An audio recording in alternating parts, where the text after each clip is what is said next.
परम भागवता नमामि। भक्त भक्ति भगवंत गुरु चतुरनाम बपुएक, इनके पद वंदन किए नासत विघ्न अनेक।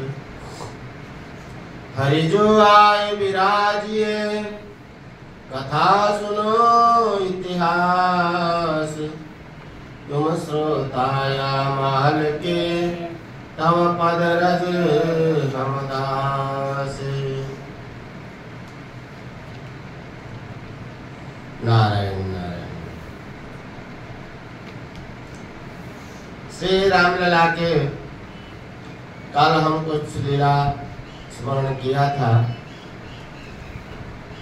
देखते आगे क्या क्या लीला ठाकुर जी भेजते हैं। जो स्मरण आएगा वो बताएंगे। ठाकुर जी की लीला अनंत है। हरि अनंत हरि कथा अनंता, कहीं सुनहि बहुविधि सब संता। संत महापुरुषों ने प्रेमी रसिक प्रेमी लोगों ने अपने अपने भाव के हिसाब से लीला चरित्र गाया है। ठाकुर जी लीला करते ही रहते हैं। गोस्वामी जी भी कहते हैं, करत फिरत चारि सुकुमारा। चारों भाई लीला करते रहते हैं।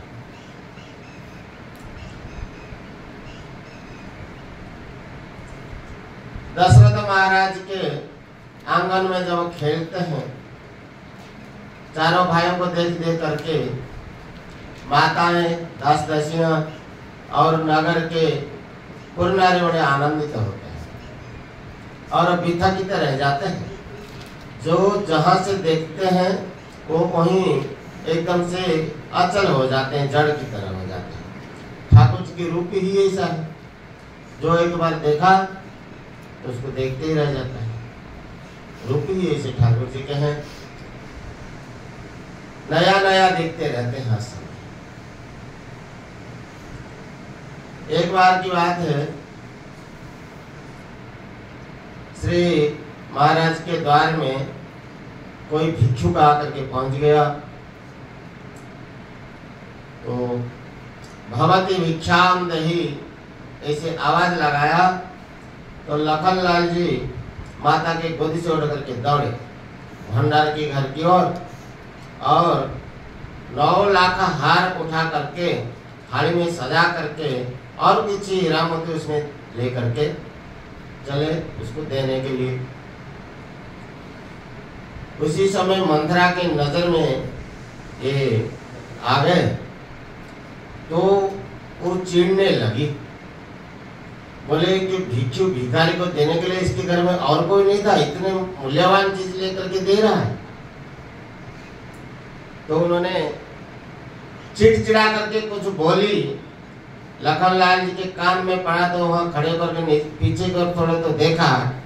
लखनलाल जी के देखने से वो बेचारे डर गई, क्योंकि वो खूब पिटाई करते थे चारों भाई मिल करके, उसी मजाक करते थे, हंसी मजाक करते थे उसके साथ। तो वो तो दुबक गई। लखनलाल जी गए, वो दे करके आए और एक बड़ा सा डंडा उठाया। तो डंडा को देखकर वो तो भाग गई, कहीं कोने पे छुप गई। पर लखनलाल जी का रिस जो गुस्सा शांत नहीं हो रहा था, तो सामने जो पड़े उसको तोड़े फोड़े और ऐसे फोड़े तो हल्ला गुल्ला हुआ। दस जाकर के महाराज से बताया तो महाराज आए। देख करके महाराज बड़े प्रसन्न हुए, उनको समझाया। बोले कि हमारे लाला तो बहुत वीर होगा, बलशाली होगा, जो इतने छोटे से बालक हमने डंडा उठा के इतने सारे तोड़फाड़ कराए तो आगे क्या नहीं करेगा। लखनलाल जी बड़े गुस्से सुहा के बचपन से ऐसे होते थे। वर महाराज के राम जी के सामने आते शांत हो जाते।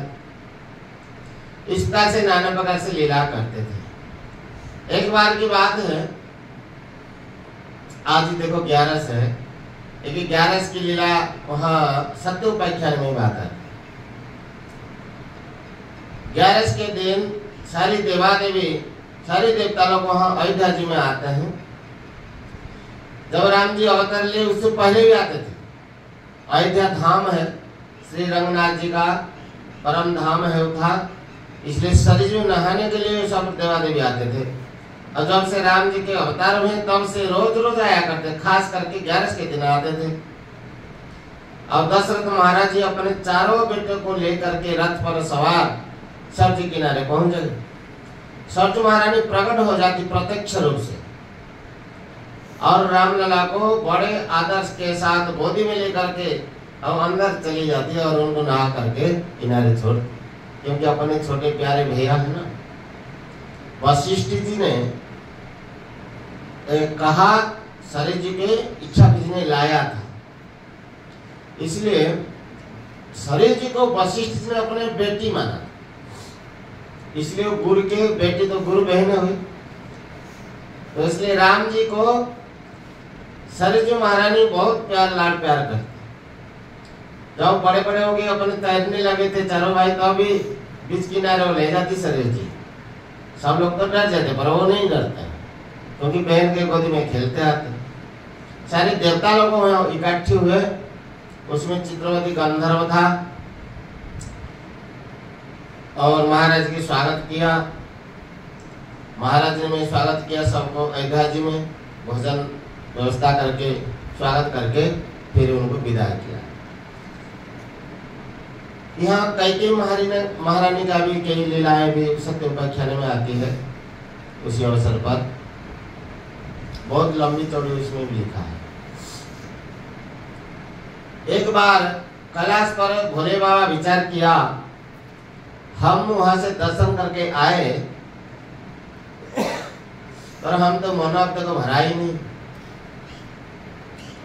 हम जब जब देखते रहते उतने और लालसा बढ़ ही जाता है, ठाकुर की रूपी जैसा है। तो अब चलते हैं, अब कैसे जाए, कौन सा बहाना बनाए ठाकुर के दर्शन करें। सोचते सोचते मन में आया क्या रे, हम तो इसी प्रभु की सेवा के लिए एक रूप से अवतार भी ले चुके हैं। कौन से अवतार? कौन सा? हनुमान जी के रूप में। ठंडे के वजह से कप जम गया ना, इसलिए लग जाता है। अब हनुमान जी के रूप में भोले बाबा ही तो आए हैं।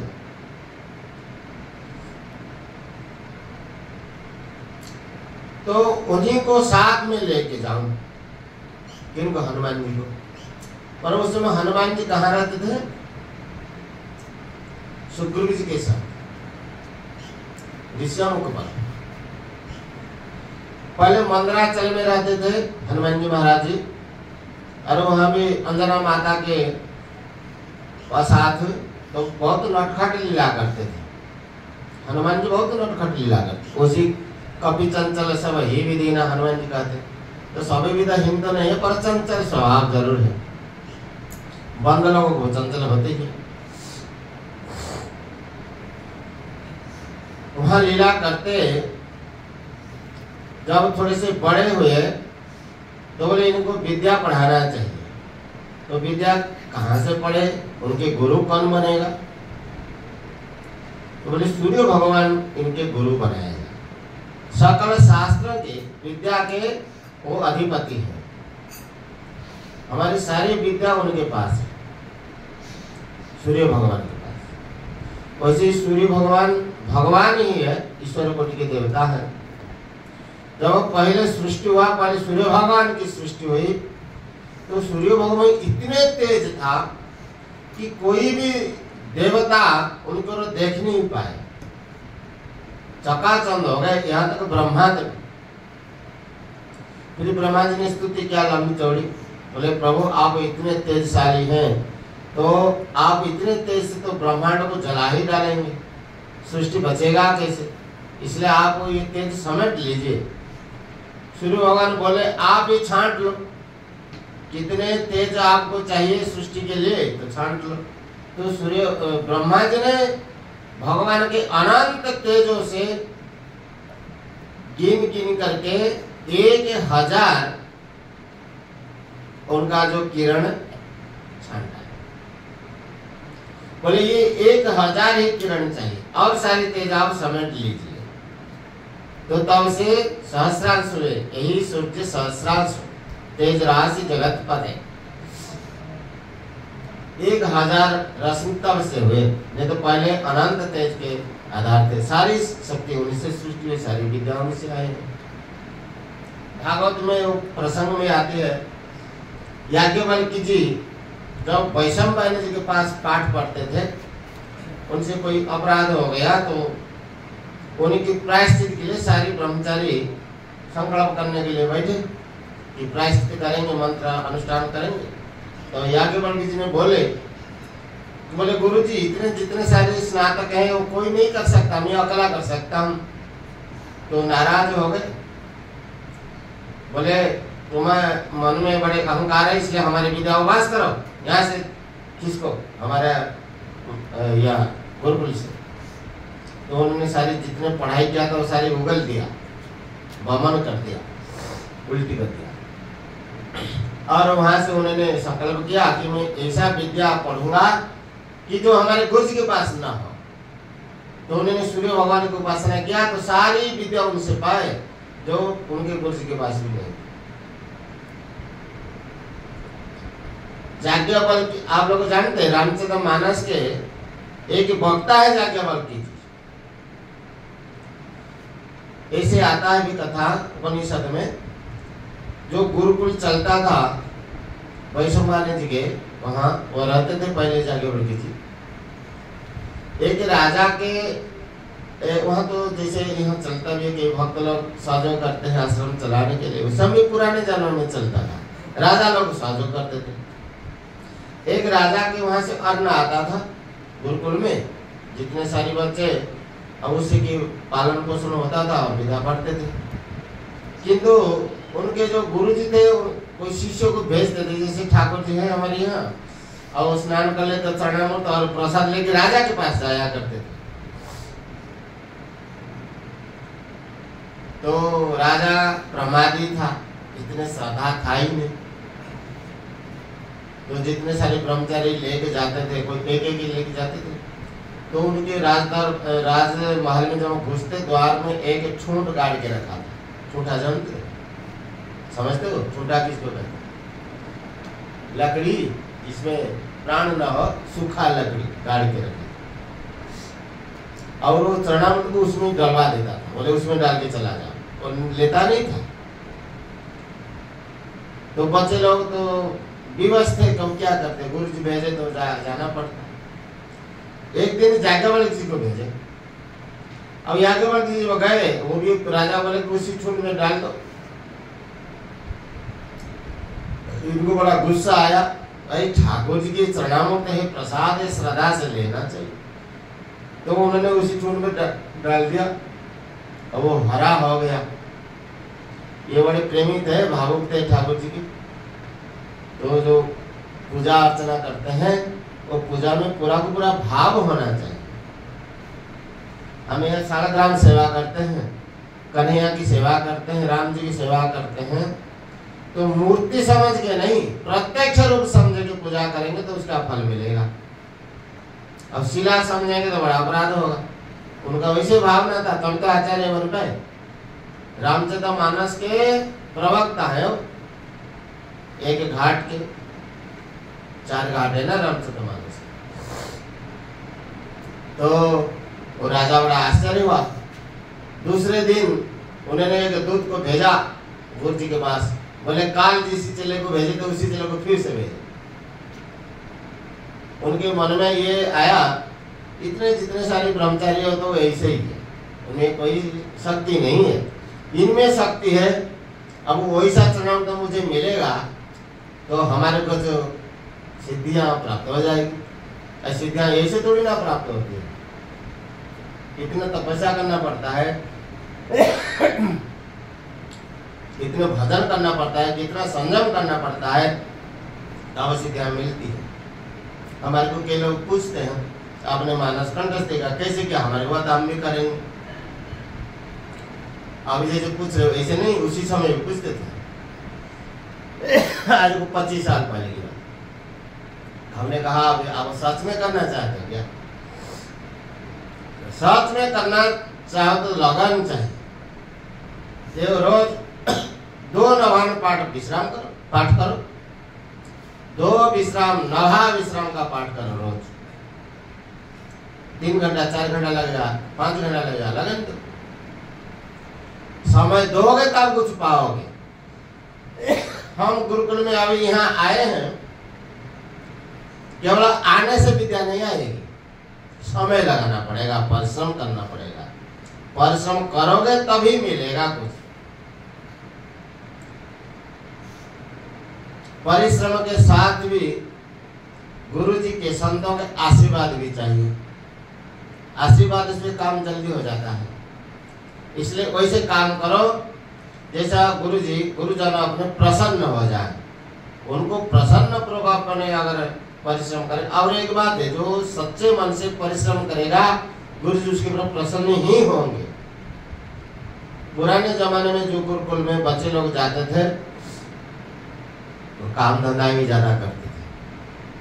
अब यहाँ भी आएगा अभी प्रसंग, जब राम जी गुरुकुल में गए, गुरुगृह गए, पढ़न रघुराई, वहां तो पढ़ने गए, थोड़े दिन में उनके सारी विद्या उनके पास आ गई। क्यों? कि भगवान है इसलिए विद्या है, ऐसे क्या नहीं। वहां ठाकुर जी ने ऐसे काम करते थे कि गुरु जी ने प्रसन्न अपने आप ही हो गए। सारे बच्चे उनके पीछे दौड़ते थे, सबकी प्रसन्न करते थे, मन की जानकी करते थे राम जी। और वहां आता है गुरुकुल में वशिष्ठ जी के गायों को 4 भाई हाँक के ले जाते थे सड़क किनारे जंगल में चराने के लिए। ऐसे भी आया राम जी गया चराने जाते थे। हमारे तो यहाँ चराने ले जाते हैं, वहां तो बंधे हुए हैं, घास काट के डालते हैं, चरवाए रखे हैं हमारे। ये तो पुराने गुरुकुल में चरवाए नहीं रखा जाता। आप पढ़ेंगे उपमन्यु जी की कथा, धौम्य जी के शिष्य थे, और उदालक की कथा। तो वो लोगों जो कोई आता था शिष्य उनको गाय दे देते थे, 100 गाय दे देते थे, 2-4 गोदा दे देते थे, और बोले इनको ले जाओ जंगल में रखना, वही यहाँ मत अभी आना। ये जो संख्या में 1000 या 5000 या 10,000 संख्या हो जाए तब वापस के लेके आना। बीच में केवल दूध निकाल कर यहाँ भेजना आश्रम में, बस आपकी इनकी दायित्व लेना। और वो लोग ऐसे सेवा पूजा करते थे, तो गौ माता की सेवा से सारी विद्या हासिल हो जाता था। गौ माता ही शिक्षा दे देते थे कृपा करके। गायों की सेवा करो, बच्चे लोगों जो छोटे छोटे बछड़े हैं ना, ये जो खुश होते हैं उनको सेवा करते हैं, रमाते, उन पर हाथ फिराते, वो लोग हमारे से बोलते हैं। आप जानते बछड़े जब माँ ऐसे करते हैं उसमें वेद की मंत्र आता है, उच्चारण करने वालों को पता लगता है। जैसे हम लोग वेद पाठ करते हैं तो इसी तो बोलते हैं, तो उसी से भी वेद मंत्र की शिक्षा हो जाता है। गाय माता प्रसन्न तो सारी दे देते। राम जी गुरुकुल में सारे काम करते थे, बच्चों की देखभाल भी उनके ही रिक्शे था। 4 भाई मिल करके सबकी देखभाल करते थे। तो चौपाई भी ऐसे कहते हैं, अगर ये चौपाई कोई रोज पाठ कर रहे हैं तो उनको भी जल्दी जल्दी विद्या आ जाते हैं। कौन सा चौपाई? आप भी बोलो। गुरु गृह गए पढ़न रघुराई, गुरु गृह गए पढ़न रघुराई, गुरु गृह गए पढ़न रघुराई,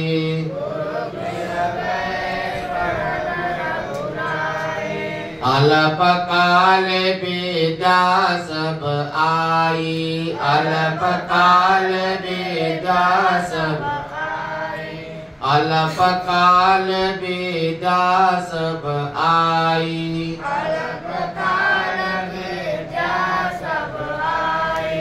ये चौपाई रोज सवेरे उठते ही बोलना चाहिए। या जैसे स्नान करके संध्या दर्पण किया, पाठ के स्वरूप में जाते तो इसको पढ़ना चाहिए। वाल्मीकि रामायण के एक श्लोक है जो उसका बीज मंत्र वाली श्लोक है, उसी श्लोक का भी विशेष महिमा है।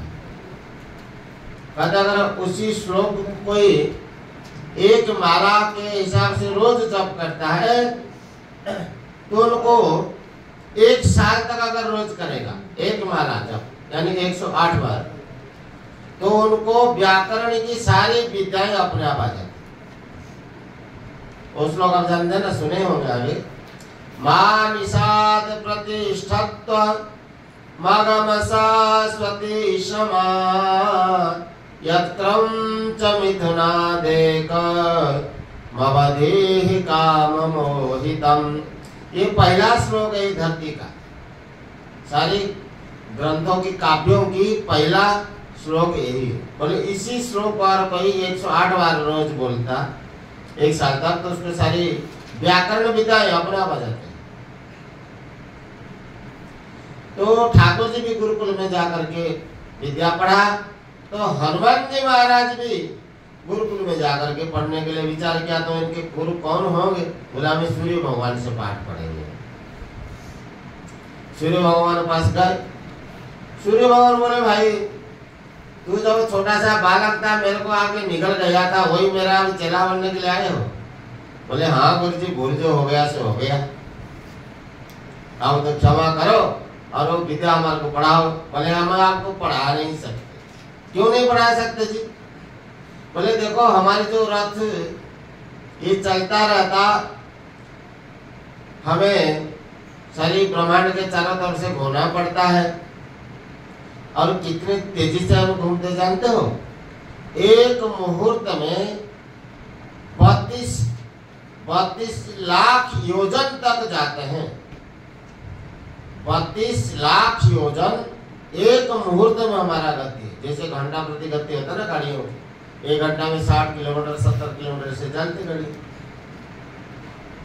वैसे सूर्य भगवान के रथ की गति कैसा है? एक मुहूर्त भर में 32 लाख योजन। एक योजन 4 कोस होता है, और 1 कोस 4 किलोमीटर होता है। 100 योजन होता है 1200 किलोमीटर, और 32 लाख योजन तो कितने किलोमीटर होगा लंबी? इतने रास्ता हमारे को चलना पड़ता है। तो इतने तेजी से हम जब आगे जाते हैं तो तुम्हारे को पढ़ाएंगे कैसे? बोले गुरुजी आपको चिंता करने की कोई बात नहीं। बोले क्यों? बोले आप जितने तेजी से आगे की ओर जा रहे हो, हमें आपके सामने खड़े होकर के पीछे की ओर इतने तेजी से दौड़ेंगे, अब तो बराबर हो जाएगा ना। आप जितने तेज इधर जाएंगे, हम इतने आपकी ओर मुख करके पीछे की ओर भागेंगे। आप लोग जानते हैं जिसका पेट बढ़ गया हो, मोटे हो गए हो, दोनों को पीछे की ओर चलो। 1 किलोमीटर रोज एक अभ्यास करो, देखो 1 महीने में पेट कहाँ गायब हो जाएगा। हम लोग आगे की ओर चलते हैं, पीछे की ओर चलते नहीं। पीछे की ओर कदम करके चलेंगे तो पेट नहीं रहेगा, पेट अंदर चला जाएगा, इसे प्रेशर ज्यादा पड़ता है। तो हनुमान जी महाराज पहलवान है, तो पीछे की ओर वैसे सूर्य भगवान के आगे रह करके पीछे करो भागे।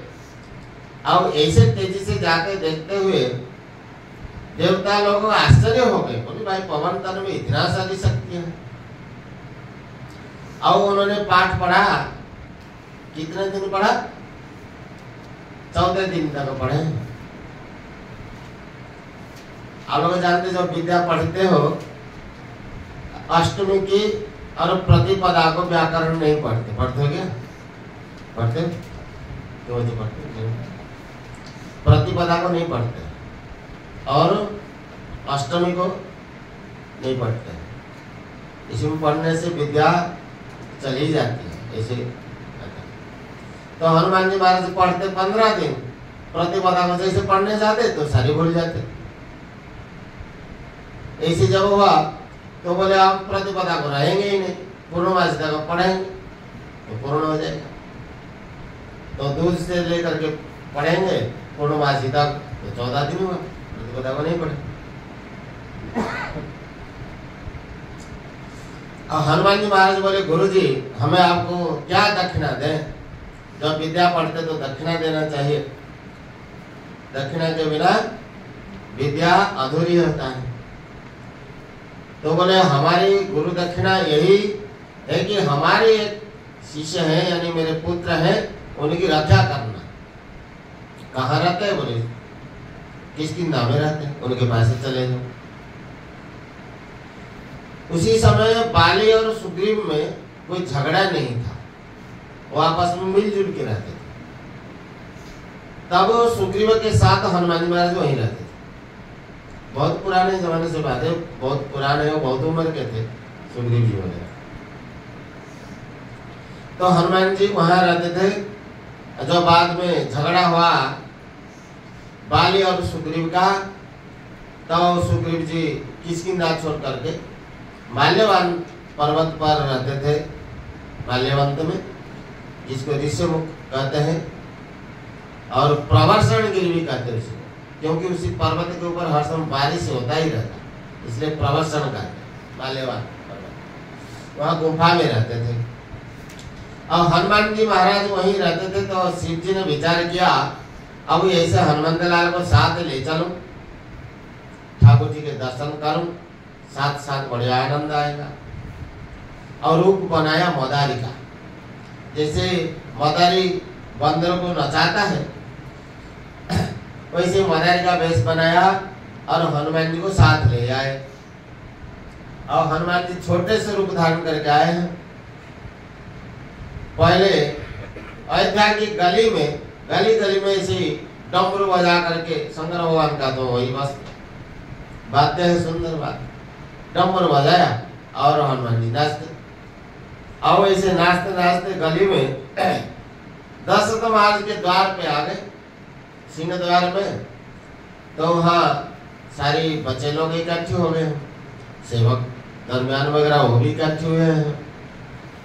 और डमर के आवाज सुन करके महल के अंदर ये चारों भाई खेल रहे थे अपने कुछ सखाओं के साथ। तो ये आवाज सुन करके दौड़ आए, भागे भागे, कितने सुंदर आवाज आ रहा है। अब यहाँ आके मिल गए, पहुंच गए, देखा बानर नाच रहा है छोटा सा, और भोले बाबा मदारी के वेश में है। राम जी तो सबकी पहचान रखते हैं, आंख से आंख मिला तो पहचान हो गया, मुस्कुराए पर वो पहचान नहीं दिया। अपने से पहचान तो हो गया पर सब के लोक लोचन में नहीं है। और उन्होंने नृत्य दिखाया। पहले उन्होंने ऐसा डमरू बजाया कि हनुमान जी महाराज जी समुद्र मंथन के जैसे एकदम से घुमा लेकर के नाचे। समुद्र मंथन जैसे है मद्राचल को माथा, तो वह पानी में के भंवर पड़ गया।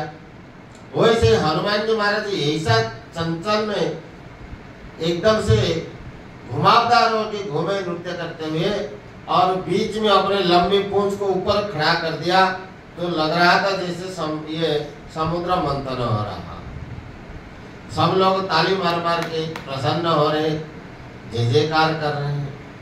उसके बाद वो जब थोड़ा थमे, फिर नृत्य दिखाया दशावतार।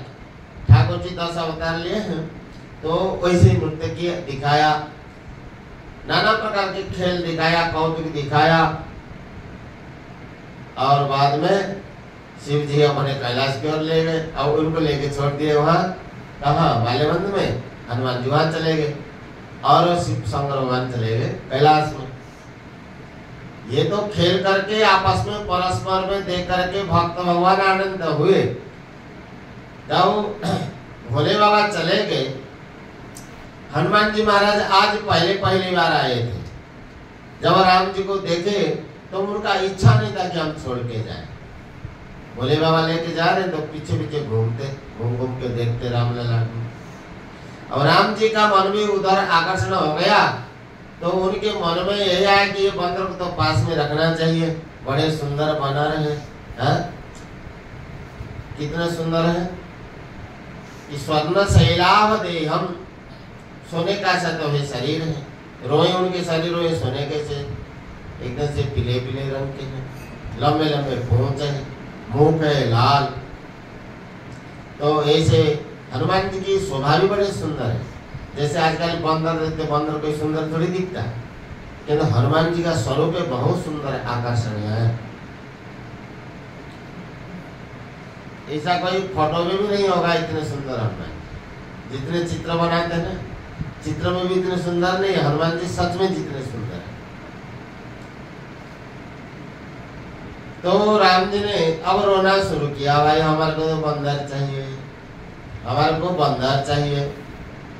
माता जी गोद में लेकर के उनको समझाते, बेटा क्यों रो रहे हो, चुप तो हो जा, ये हाथी देखो बढ़िया हाथी तुम्हारे लिए मंगाए, ये घोड़े ले आए, इससे खेलो। बोले ना ये कुछ नहीं चाहिए। ठाकुर जी अब अड़ गए कि हमारे तो बंदर चाहिए। क्या चाहिए? बंदर चाहिए। अरे भाई हमारे अयोध्या में बहुत सारे बंदर हैं, महाराज को बोले कि कोई सेवा को दास दास को बोलेंगे वो पकड़ के ले आएंगे आपके साथ खेलेंगे। बोले नहीं नहीं ये बंदर नहीं चाहिए, ये सारे हमारे अयोध्या में जो घूमने फिरने वाले सब नादान बंदर है, इनको पता नहीं कुछ, ये नहीं चाहिए। बोले और कैसे? राम जी बोले मैं तो बंदर लूंगा लंबी पूंछ वाला, तो कौशल्या के लाला मचल गए। ये मतलब कि हमारा तो बंदर चाहिए, लाल मुख होना चाहिए और लंबी पूंछ वाला होना चाहिए, और वही जो मदारी ले आया था उसी को ही चाहिए। दशरथ महाराज बेचारा परेशान हो गए, हमारी लाला किसी बंदर के लिए रो रहा है। वशिष्ठ जी को बुलाया तो वशिष्ठ जी महाराज ने ध्यान करके बताया कि अपने लाला तो उसी बंदर के लिए मचल रहे जो मदारी लाया था, वो तो समझ गए ये बंदर कौन है। वशिष्ठ जी समझ गए, दशरथ महाराज को बताया तो उन्होंने दूत को भेजा, और इधर राम जी उसी बंदर के लिए रो रहे थे, उधर भी हनुमान जी वहां से रो रहे थे किसकी नाम। फिर उनको सुग्रीव से कह करके उनको यहाँ ले आए।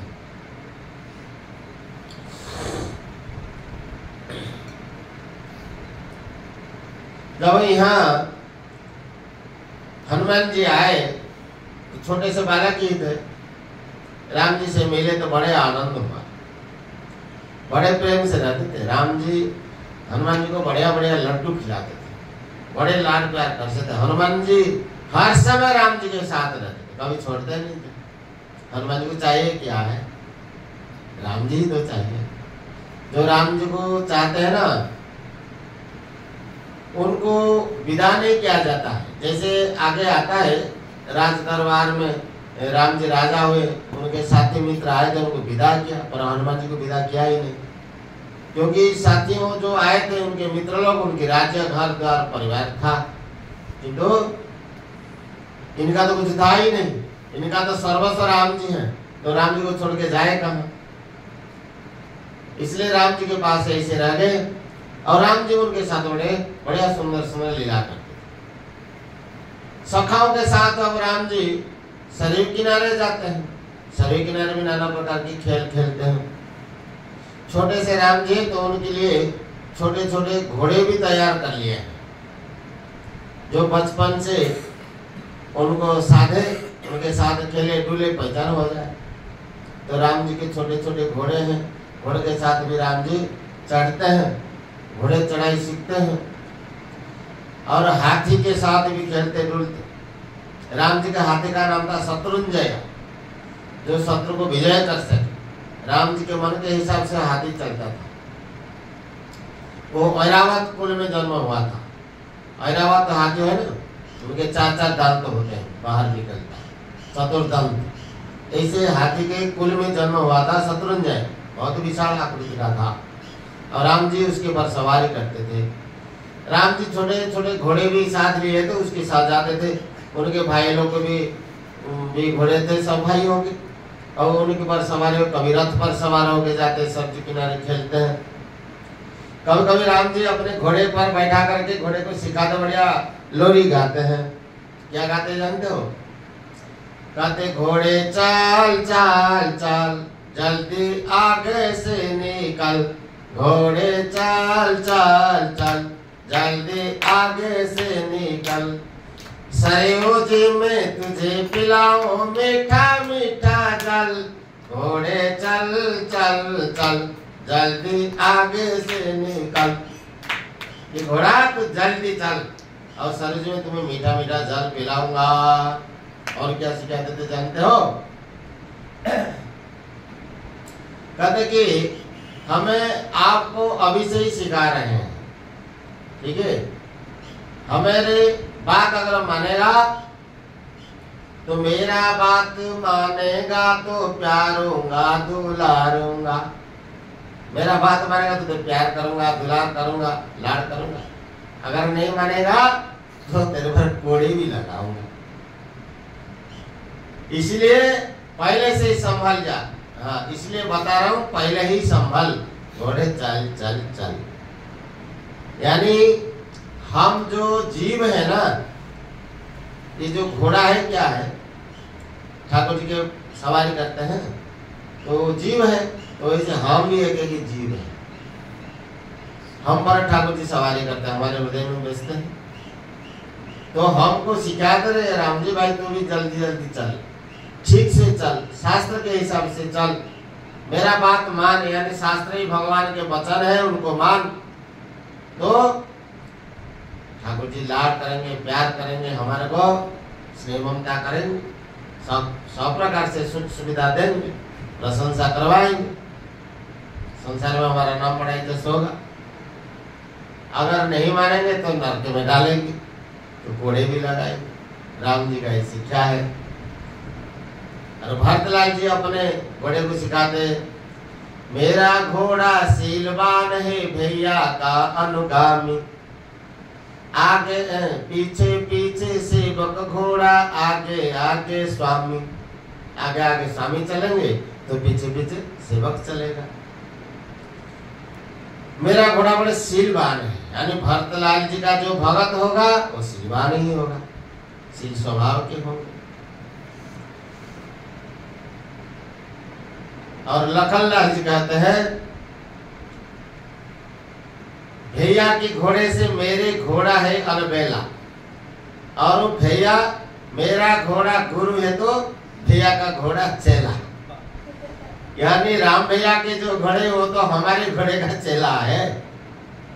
ऐसे क्यों कहे कि लखनलाल जी जीवों के आचार्य हैं, गुरु हैं, वो जीव तत्व है लखनलाल जी, जीवाचार्य शेष भगवान हम सबके गुरु हैं।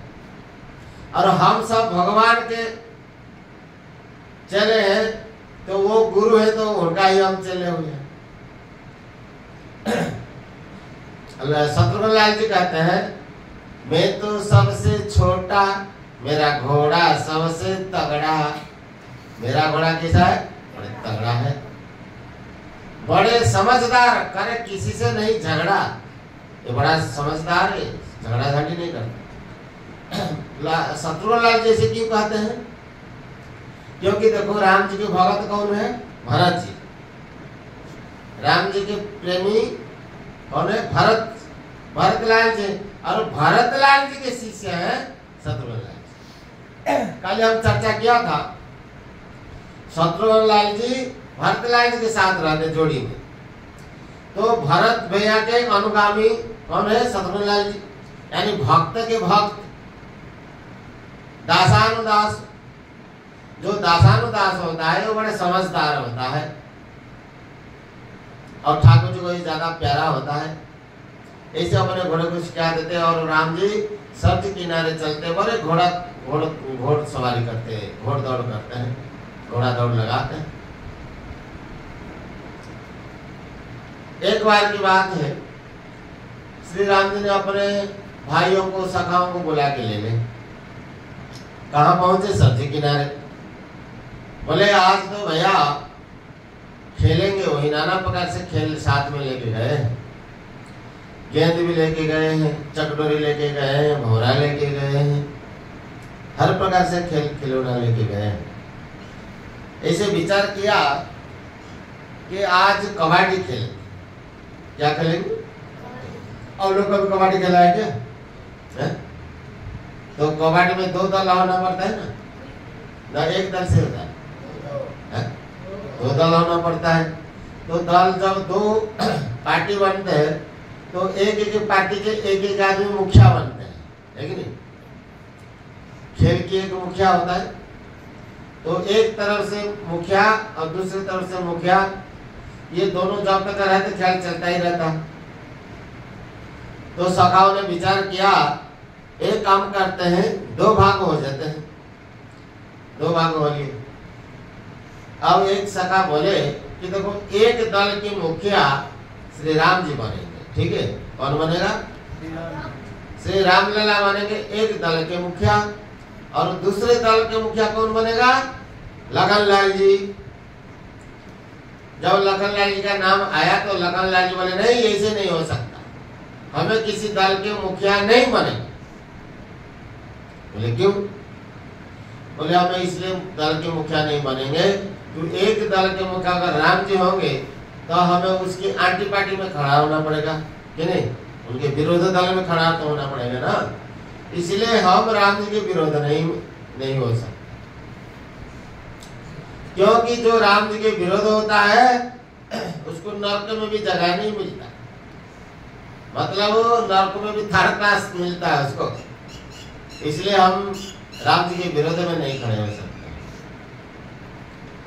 तो ये लखनलाल जी का बात सुन करके दूसरे जो सखा थे सब पीछे खिसक गए। क्यों?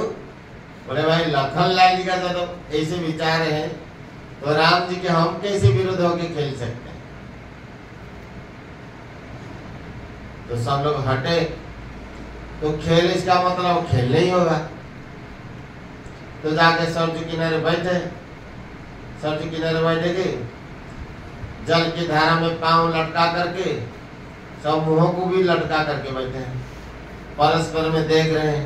बोले अरे, इतने साज सजा करके बुला बुला के लाए पर खेल ही नहीं हो रहा है, तो आनंद तो खेल में ही है।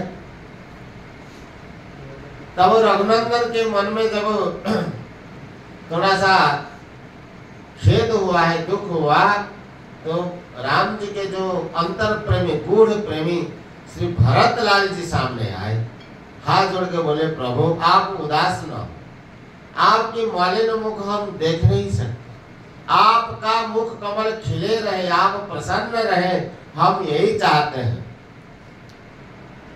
इसलिए अगर आपके विरोध में खड़े हो, इसके नतीजा, इसका फल में अगर मुझे नरक भी जाना पड़े, मुझे कोई चिंता नहीं है, और ये खेल होना चाहिए, जिस खेल में आपको प्रसन्न हो वही खेल हम खेलेंगे। खड़े होइए प्रभु।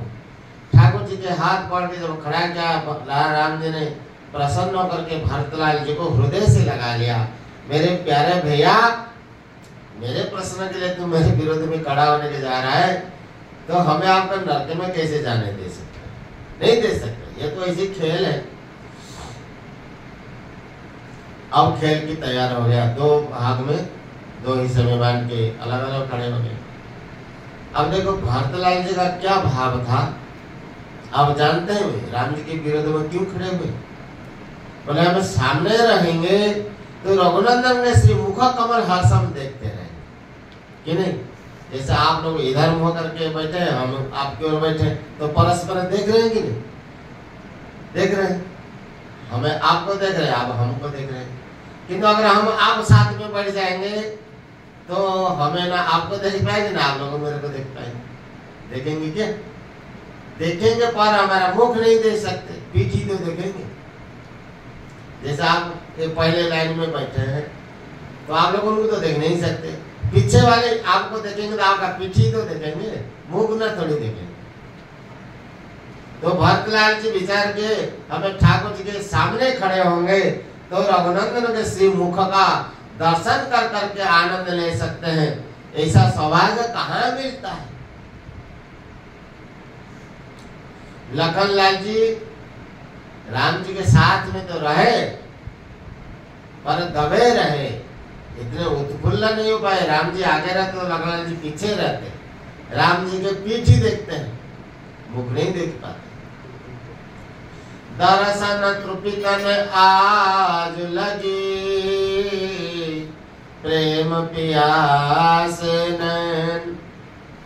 भरतलाल जी के प्रेम के प्यासे नेत्रे हर समय राम जी के श्री मुख कमल की मकरंद की पान करने के लिए हर समय उल्लसित रहते हैं। अब खेल चालू हो गया। अब जब कबड्डी खेलते हैं तो एक तरफ से बच्चे एक एक बच्चे आते हैं, कबड्डी कबड्डी कबड्डी बोल के आते हैं, तो खींचातानी खूब चलता है, खूब नाच कूद चलता है परस्पर में, है कि नहीं? अब ऐसे चलते चलते हुआ क्या, भरतलाल जी के दल में जितने थे सब आउट हो गए एक एक करके, क्योंकि उधर वाले मजबूत वाले पकड़ वाले रह गए, लखनलाल जी की तरफ मजबूत दल, तो इनको सब आउट कर दिया, एक अकेले रह गए भरतलाल जी। अब राम जी गए वे हम जाते हैं, कबड्डी कबड्डी करके गए। अब भरतलाल जी के सामने राम जी जैसे गए तो भरतलाल जी झपक से पकड़ लिया।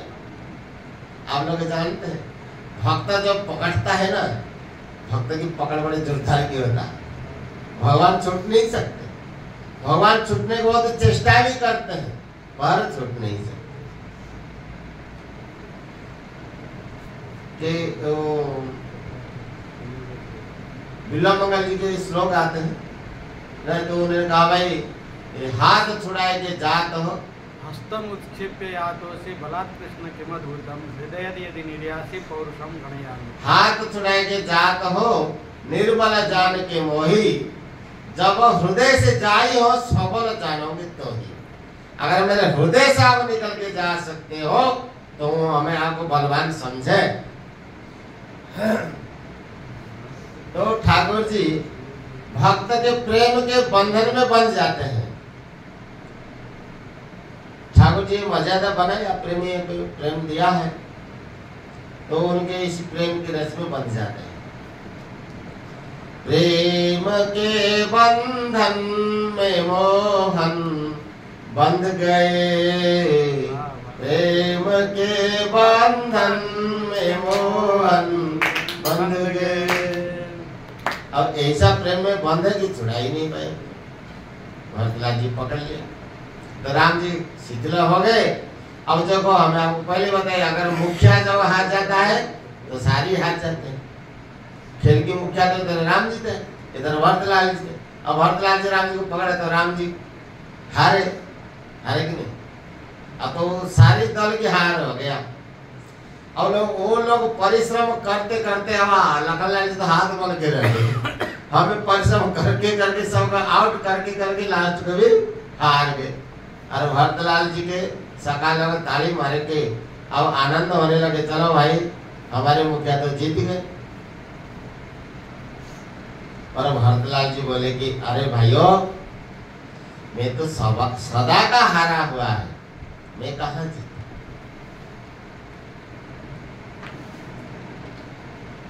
मेरे को श्री रघुनाथ जी ने जानबूझ के जिता लिया है। हारे खेल जिता वही मोही, मैं प्रभु कृपा रीत जिया जोही। मैं प्रभु के कृपा की रीति को जानता हूं, उन्होंने मेरे को हारा हुआ देख नहीं सकते इसलिए जीता लिया। अब देखो भरतलाल जी ठाकुर जी की बड़ाई की, और उधर राम जी हार करके भी बड़े प्रसन्न हो। राम जी हार गए, लखनलाल जी तो मन सुख गया लखनलाल जी का, किंतु राम जी बड़े प्रसन्न हुए। सबको अपने सखाओं को बोले, अरे ऋषिकेश, अरे कलाकार सुन, मेरा भरत भाई जीत लिया। और सबको बधाई भी दिया। जो दल हारता है तो उनको जो दाम में रखा हुआ था उसको देते हैं, और राम जी ने सबको अपने दाम बेच कर दिया और घर में बुलाया, सबको पुरस्कृत किया, साथ में भोजन कराया, तब विदा किया। ये हमारे राम जी का रीति है। जानत प्रीति रीति रघुराई, जानत प्रीति रीति रघुराई। प्रीति का रीति तो रघुनाथ ही जाने, नाते सब हाथे करी रखत राम सनई सगा। नाते सब हाथे करे रखत, जो उनसे नाता जोड़ लिया, प्रेम की नाता जोड़ लिया, उनको अपने हाथ में रखते हैं। लोग जानते हैं हाथ में किसको रखते, जो अपना ज्यादा नजदीक होता है उसको हाथ में रखते, छोड़ते नहीं। तो ठाकुर जी जो प्रेम रिश्ता मानता है ठाकुर जी के साथ, अपना मानता है, उनको पास में ही रखते हैं। ऐसे राम जी नया नया लीला करते रहते। ग्रीष्म ऋतु तो अभी गर्मी का समय आया तो सब्जी किनारे बहुत देर तक बैठे रहते, ठंडी ठंडी हवा खाते, खूब नहाते। कभी सब्जी के बीच में रेत का और टीला जैसा हो जाता है तो उसके चले जाते हैं उधर। कभी कभी रात को उधर भी विश्राम तमो लग जाता, खेल लग जाता, उसमें विश्राम करने के बड़ा बंदोबस्त किया जाता है। सत्य उपाख्यान में बहुत विस्तार से बात आती है। राम जी वहां भी लीला करते थे। और कभी कभी जंगल में चलते हैं शिकार करने के लिए, और छोटे छोटे और थोड़े बड़े बड़े हुए वो सब अस्त्र शस्त्र विद्या शिक्षा ये सब किए। बंद सखा संग लई बोलाई, वन मृगया नित्य खेले जाई। और या तो 6-7-8 साल के जब होंगे अयोध्या जी के सरयू जी के किनारे वनों में विहार करते, वन विहार करते, और वहां भी शिकार खेलने जाते थे। और कभी कभी सवेरे से निकल जाते सखाओं के साथ रथ में सवार होकर के, तो पीछे से सेवक लोग करके प्रसाद बना के यहाँ से छिका जाता है उनके लिए। जैसे ठाकुर जी गोचारण करते तो उनके लिए छिका जाता था, ऐसे राम जी भी चले जाते हैं रथ में सवार, कभी घोड़े में सवार होकर के सखाओं के साथ, चारों भाइयों के साथ। तो वहां भी कौशल्या माता बड़े जत्न से उनके लिए भोजन भेजती थी, जगह जगह भेजती थी। ये सब बात भी सत्योपाख्यान में आई है। लंबी चौड़ी विस्तार लीला है। जब 7 साल की उम्र के हुए थे राम जी, उसी समय सरयू किनारे विहार करने गए थे चारों भाई। वह क्या हुआ, शार्दुल शेर आके पहुंचे। शार्दुल शेर ऐसे होते हैं, उनके 5-5 पंजा होता है। पंजा होता है ना, शेर के 4 पंजे होते हैं, 5 पंजे होते हैं, और वो आकाश में उड़ते हैं। अभी थोड़ी देर में मैं चर्चा किया था कि गंधर्व लोग स्नान करने आए थे सरजू में, ये बात आई ना। एक बार क्या हुआ, इसी कैकेयी माता ने खबर भेजा, कहा चित्रसेन गंधर्व यहाँ बुलाने के लिए। तो अयोध्या में रहने वाले महाराज के जो रथ हो वो तो स्वर्ग तक, ब्रह्मलोक तक रोक टोक चलते थे रथ, और इनके निजी सेवक की इतने शक्ति होता था कि देवलोक तक चले जाते थे। तो एक सेवक ने एक तीर मारा, तो चित्रसेन गंधर्व के पास उस तीर में चिट्ठी लेके भेजा था, तो उसमें आए। और उसी प्रसंग में कई लंबी चौड़ी प्रसंग है, और इसमें कई ऋषि मुनि भी आए थे, और वो कैकेयी माता के साथ तकरार हो गया। फिर परस्पर में वशिष्ठ जी के पास भी कुछ वैसे आए थे, परस्पर तकरार के वजह से उनको श्राप मिल गया, तो वो लोग शेर बन गए।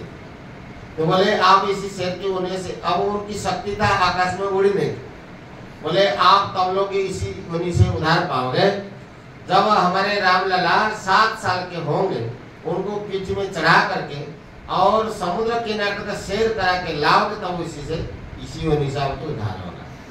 अब ये शार्दुल शेर आके पहुंचे, और चारों भाई उसमें जाकर के सवार होकर के चले। कहा समुद्र किनारे तक आकाश मार्ग में उड़ के गए। ये श्रीनाथ रामायण की बात है यहाँ। अब वहां समुद्र किनारे चारों भाई घूम फिर रहे थे, आनंद मना रहे थे, और उधर से कुछ राक्षस सेना अब इधर आए थे लूट फेर करने के लिए, क्योंकि तो बड़े लुटेरे हैं, चोर डाकैते हैं राक्षस लोग। हमारे यहाँ घूमने आते हैं, देखे छोटे छोटे बच्चे तो उठा के ले जाते हैं, आजकल के जैसे बच्चों को चोरी करते हैं। और कई मवेशी हैं उनको भी उठा के ले जाते हैं, गाय बैल हैं, भेड़ बकरी है उनको उठा के ले जाते हैं, कोई आदमी भी मिलते हैं उनको भी उठा ले जाते हैं। किस लिए? इसलिए ले जाते जानते हो, नाश्ता पानी बनाने के लिए। हम लोग से नाश्ता बन पाते हैं ना सवेरे सवेरे, इसे हमारे यहाँ आके लूटपाट करके ले जाते थे उठा उठा के। कहूँ महिष मांस धेनु खर अज खल निशाचर भक्ष, वो पालते थोड़ी थे। बोले यहाँ तो पालन हो ही रहा है, अब पालने की क्या आवश्यकता है, जाओ उठा के ले आओ। अब ये चारों भाई सखाओं के साथ वहीं पहुंच गए, समुद्र किनारे घूम रहे थे। उधर से राक्षस सेना आए, कुछ राक्षस लोग आए, उनके साथ तकरार हो गया। शत्रुघ्न लाल जी बोले कि हाँ हम छोड़ ऐसे थोड़ी ना छोड़ देंगे हम लोगों को, चलो चलो। एक एक तीर से सबको समाप्त कर दिया, एक दो को छोड़ दिया, इसलिए कि अब तो संवाद दे सके भाई। इसलिए वो दूर जाकर के लंका में जब बताया तो रावण ने सेना भेजा, बड़ी बड़ी सेना भेजी वहां से, और ये चारों भाइयों सब समाप्त कर दिया। बोले उसी समय रावण भी आया, मेघनाद भी आया और के साथ सेना लेकर आए। तो उसी समय युद्ध हुआ, तो राम जी तो चुपचाप बैठे और तीनों भाई उसमें समर किया, युद्ध किया। तो बोले उसी रावण लड़ा किसके साथ, भरतलाल जी के साथ। भरतलाल जी का और रावण का युद्ध हुआ, घमासान युद्ध हो गया। हम कहते हैं छोटे बच्चे छोटे हैं, पर बिच्छू छोटा होता है उसको छोटा नहीं मानते, उसका झार बड़ा तेज होता है। लखन लाल जी लड़ गए इंद्रजीत के साथ, अब उसी ऐसे घमासान युद्ध हुआ, उसमें रावण को भरतलाल जी ने मारी दी, मर गया, रावण मर गया। लखन लाल जी ने मेघनाथ को मूर्छा कर दिया और सारी सेना तो कई मारे गए। विभीषण जी अब आके देखे तो उन्होंने सबको उठा के ले गए, और रावण तो मर चुका था, जो उसको लेकर के पाताल में चला गया, नागलोक में, और उसके नाभि के कुंड में, यहाँ नाभि देश में अमृत कुंड स्थापन करके उसको जिलाया। और ये भेद विभीषण जानते थे, रावण तभी मर सकता है जब उसके नाभि कुंड में जो अमृत है उसको कोई सोखेगा तब, और कोई नहीं जानता। और राम जी वहां से वापस आए। इस प्रकार से बाल्य लीला भी राम जी ने समुद्र के किनारे बहुत सारे बाल्य लीला किया। वहां युद्ध के पहले युद्ध की लीला दिखाई श्री रघुनाथ रामायण। इस प्रकार अयोध्या में चारों भाई नाना प्रकार के मधुर मधुर लीला करते थे सखाओं के साथ, और अपने घोड़े के साथ में कभी घुड़सवारी करके भाग दौड़ करते थे। राम जी का और भी बाल्य लीला मधुर मधुर है। और एक राक्षस था, उसका नाम है सर्पकेश।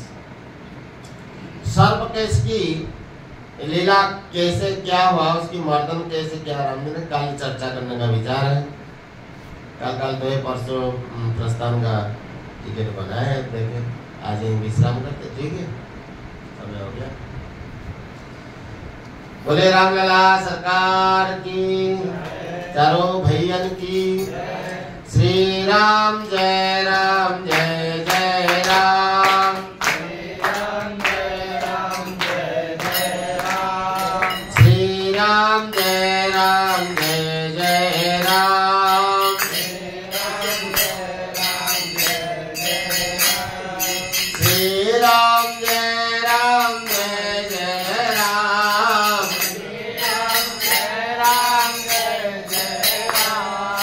श्री राम जय राम जय जय राम, श्री राम जय राम जय जय राम, श्री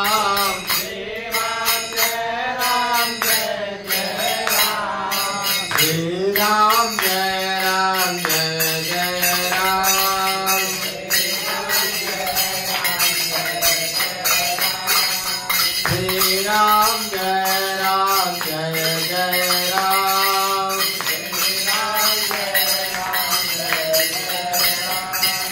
श्री राम जय राम जय जय राम, श्री राम जय राम जय जय राम, श्री राम जय राम जय जय राम,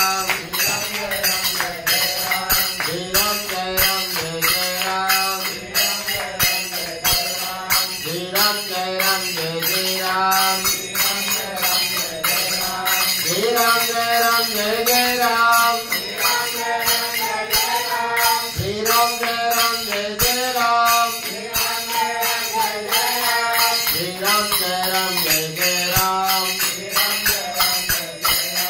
श्री राम जय राम जय जय राम,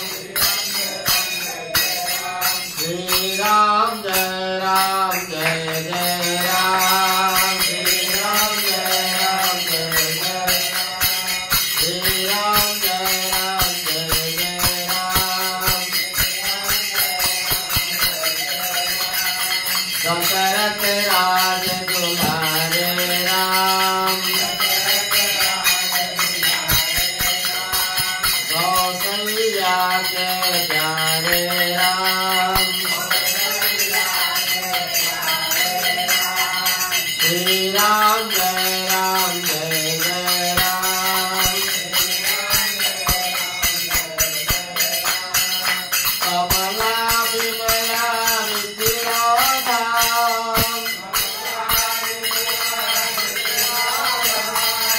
आवाज करो सीताराम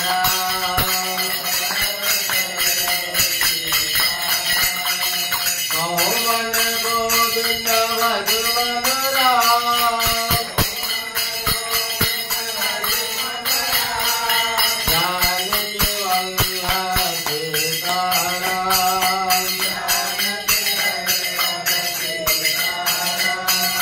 गले में तुलसी मुख में राम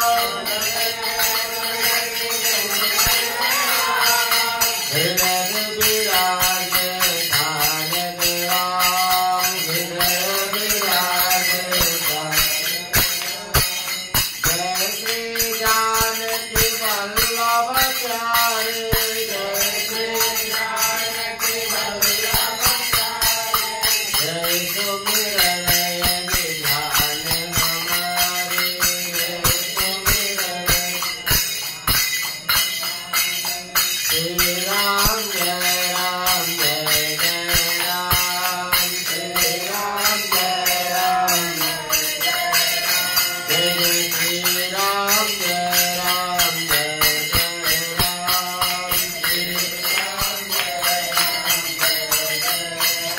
श्यावर रामचंद्र की अयोध्या राम जी लला की श्री वृंदावन कृष्ण बलदेव जी की अभय लक्ष्मण सिंह भगवान की गंगा तुलसी शालिग्राम जी महाराज की गीता गंगा गौ माता की श्री जगन्नाथ महाप्रभु की श्री बसवावन देव की राम श्री हनुमंत लाल की अनंत कोटि सौ संत महात्माओं की गोस्वामी श्री तुलसीदास जी महाराज की श्री हरिनाम संकीर्तन की श्री राम नाम महाराज की